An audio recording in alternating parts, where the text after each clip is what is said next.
Bismillahirrahmanirrahim. Assalamualaikum warahmatullahi wabarakatuh. Alhamdulillahirabbil alamin wa bihi nasta'inu ala umuri dunya waddin. Wassalatu wassalamu ala asyrofil anbiya'i wal mursalin wa ala alihi washabihi ajmain amma ba'du. Baiklah anak-anakku sekalian, siswa kelas 11 MIPA, IPS dan Bahasa. Kita bertemu kembali dalam pembahasan materi pembelajaran kita di semester 2, yaitu tentang toleransi sebagai alat pemersatu bangsa. Pada pertemuan yang lalu, kita sudah menjelaskan begitu pentingnya toleransi yang ada tertuang di dalam hadis riwayat Muslim dan surat Yunus ayat 40 dan 41 beserta dari hadis riwayat Tirmidzi.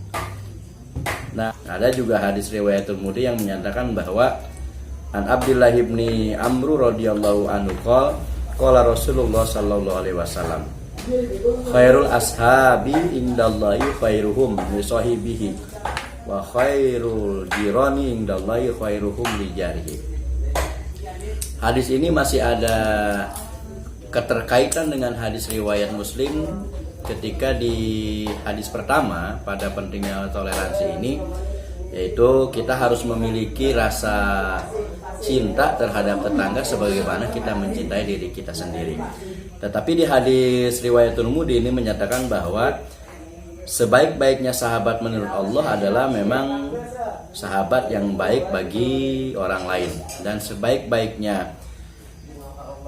sebaik-baiknya tetangga menurut Allah adalah yang berbuat baik untuk tetangganya. Nah, ini menyatakan juga hampir sama karena pentingnya toleransi, dan toleransi ini adalah harus kita kedepankan berdasarkan asas yang pertama adalah asas agama, yang kedua atas kenegaraan, karena memang toleransi ini sangatlah penting dan wajib kita realisasikan dalam kehidupan sehari-hari agar kita mendapatkan kenyamanan dan kedamaian dalam hidup ini. Baiklah anak-anakku sekalian, kali ini materi selanjutnya adalah kita akan membahas bagaimana cara menghindari diri dari perilaku tindak kekerasan.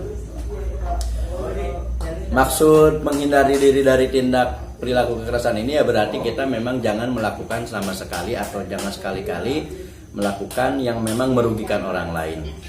Ya, mengapa? Sebab karena ketika jadi kekerasan, ketika terjadi sesuatu yang tidak sesuai dengan syariat Islam atau dengan norma-norma undang-undang kenegaraan kita, maka ini yang akan mengakibatkan terjadinya kekerasan. Mengapa? Sebab karena memang manusia itu sudah dianugerahi oleh Allah Subhanahu wa taala berupa hawa nafsu. Nah, jadi dari hawa nafsu inilah yang akan menjadi sebab akibat terjadinya tindak kekerasan. Ya, seperti ada tawuran antar pelajar, kemudian ada membuli atau sistem bullying dan yang lainnya. Nah, ini adalah dari hawa nafsu manusia yang memang tidak terbendung oleh manusia itu sendiri. Jadi dengan hawa nafsu tersebut manusia dapat merasakan adanya rasa tidak suka, adanya rasa empati, adanya rasa simpati. Kemudian dengannya juga manusia bisa melakukan persahabatan, bisa dengan adanya permusuhan juga itu dengan nafsu yang diberikan oleh Allah. Demikian pula manusia bisa mencapai kebahagiaan ataupun kesengsaraan adalah dengan hawa nafsunya. Nah, jadi ini bagaimana kita cara menghindari tindak perilaku kekerasan ini?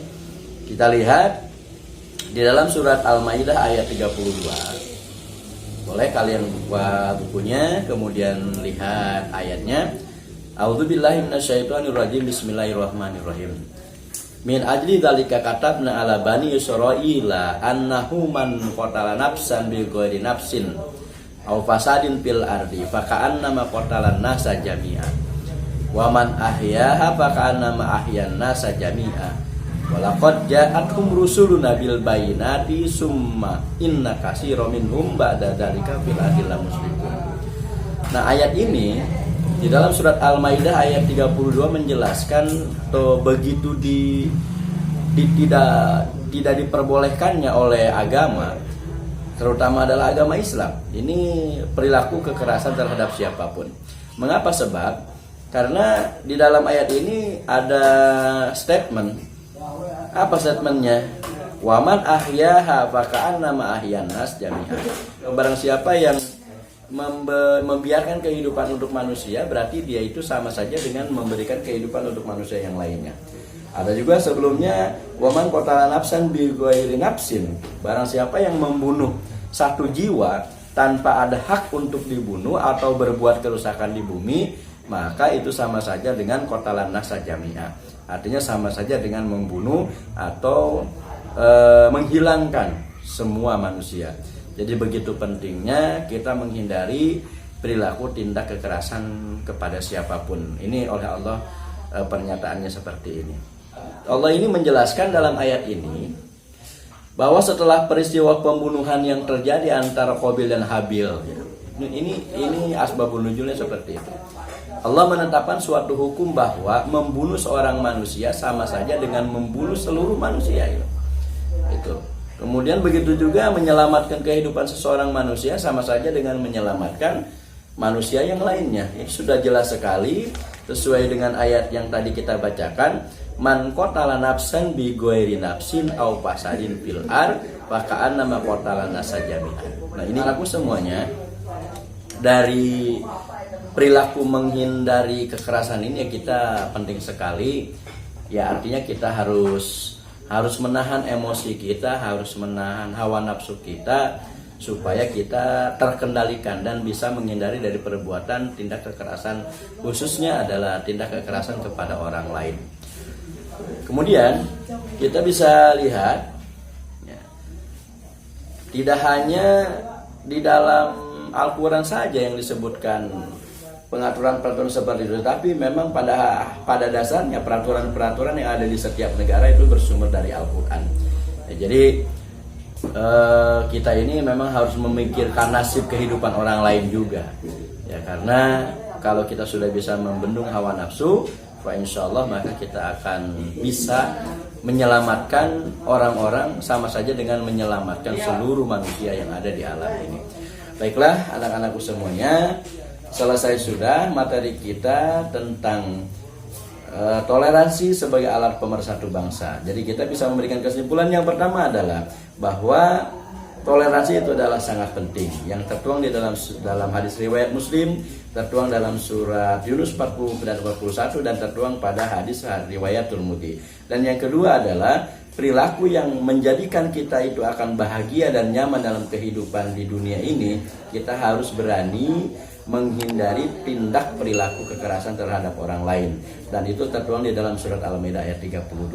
Mudah-mudahan nanti kalian bisa memahami penuh dan dengan seksama, dan bisa menjadikan ini adalah sebagai motivasi bagi kalian agar kalian bisa menghindari tindakan kekerasan dan selalu mengedepankan toleransi, terutama dalam agama, budaya, sikap, ras dan suku, yang akan nanti menjadikan bagi kita itu hidup begitu nyaman. Terutama kita hidup di negara kita yang tercinta adalah negara Republik Indonesia.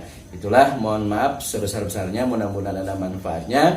Wallahul muwaffiq ila aqwamit thoriq. Assalamualaikum warahmatullahi wabarakatuh.